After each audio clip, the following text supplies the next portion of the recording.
We're back for your ears only. I'm Eddie Robinson. I'm David Alpern with this quote from the news. That is a winning conversation in conservative America for sure. That was Florida's former GOP Governor Jeb Bush urging Republicans to support immigration reform as vital for the labor force required by economic growth. In the House, meanwhile, conservative Republicans began reconsidering a 2005 bill that would actually criminalize all 11 million undocumented immigrants. The GOP-controlled House also moved ahead on a bill that would outlaw abortions after the 22nd week of pregnancy, but it's not expected to survive in the Senate. Now this.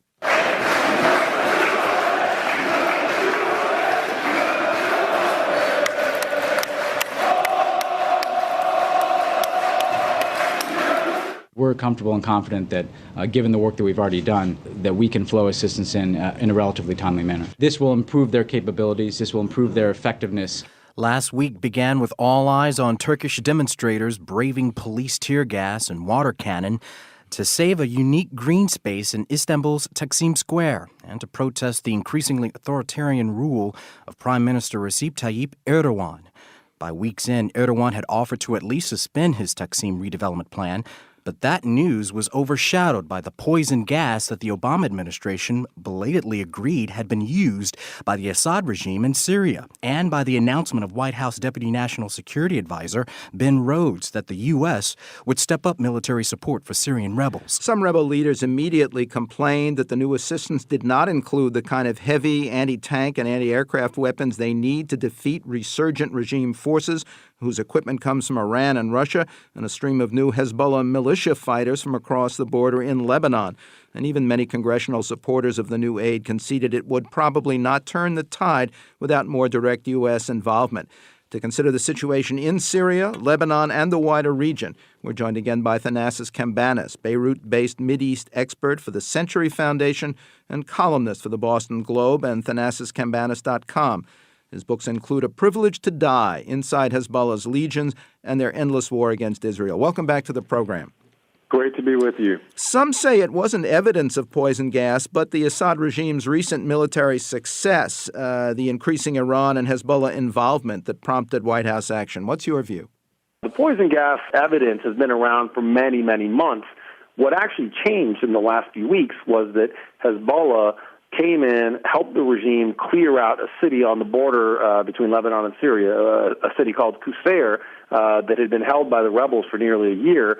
And in a really punishing, hard-fought offensive, Hezbollah fighters led the way and cleared the rebels out.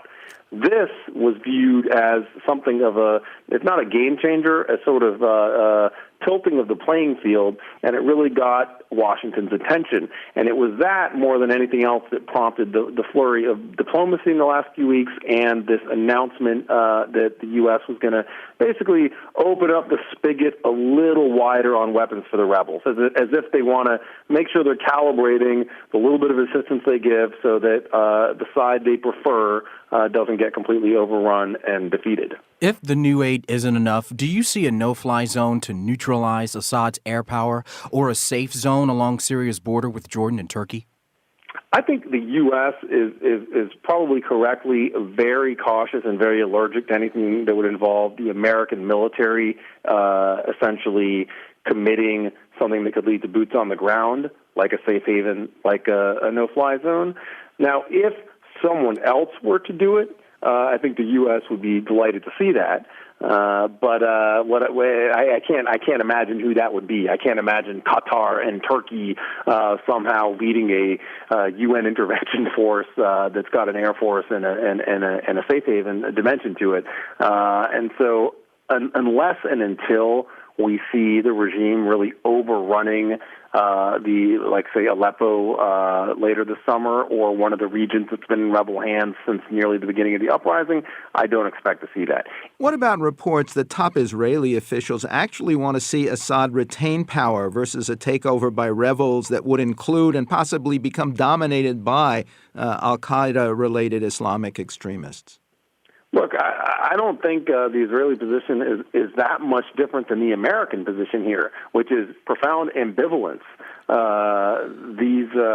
Israel and the United States both don't like the Assad regime, and when you talk to officials from these two states privately, they'll say the only thing we might like less than that is Sunni Islamist Al-Qaeda hosting Syria. How do you see Sunni-Shia division in Syria echoing across the border in Lebanon, where you are, and around the region? I mean, has this become a proxy war? Undoubtedly, this is a proxy war. It's a regional war, and the sort of pro-Iran constellation is fighting the pro-Saudi or pro-American constellation in Syria. The second thing you raise is really a tough one, which is the sectarian echoes of this. And let's be clear. People in this region are not somehow inherently sectarian. They don't have DNA that makes them relate to their sect more than some other level of identity. But in the recent conflicts, the one we had in Iraq since the U.S. invasion, and now this one in Syria, we've really seen hard work by nasty demagogues to inflame sectarian sentiment, and unfortunately, it's worked.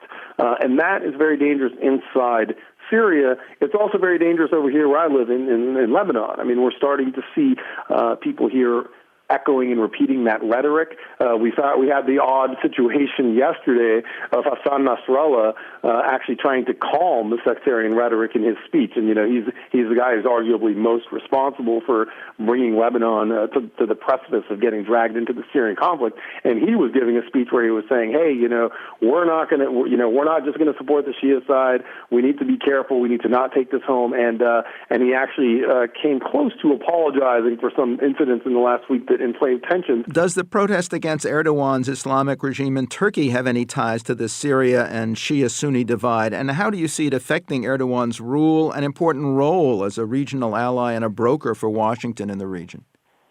Well, I think it shows both the connections and the limits of Turkey's position in the region. I think we saw Turkey trying to take a leadership role in the wider Arab world and in the Syrian conflict in particular, and they haven't really been able to steer or control either of those phenomena, neither the Arab uprisings nor the war in Syria. So that's really showed that Turkey can only go so far. On the other hand, we've seen the sort of connection between Tahrir Square, Daraa, Bahrain, all these places where we had popular uprisings against authoritarianism. We're seeing that in Gezi Park, in Taksim Square in Istanbul. And that is, there's some kind of connection, there's some kind of demonstration effect there. But ultimately, this is it's not a sectarian issue. It's not an Arab world or Muslim world issue. This is a Turkish problem. Erdogan has overreached domestically, and now he's facing some blowback from it. I don't think we're going to see his regime coming down. I mean, he's a democratically elected prime minister who's actually quite popular with a lot of his population. And this is a sort of, we're seeing a little democratic checks and balances here. Thanassis Cambanis is a Beirut-based Mideast expert for the Century Foundation and columnist for the Boston Globe and ThanassisCambanis.com. His books include A Privilege to Die, Inside Hezbollah's Legions, and Their Endless War Against Israel. Quote from the news, where are all the leaflets, the posters? Why are they not trying to create a proper atmosphere? That was 55-year-old Iranian Roghai Haidari on the lackluster political era enforced around Tehran just days before the presidential election. Reformist-backed Hassan Rouhani scored a surprise win, but few expected significant change in the course set by conservative ruling mullahs. Next, the state of the states as Congress feuds and fiddles. For your ears only.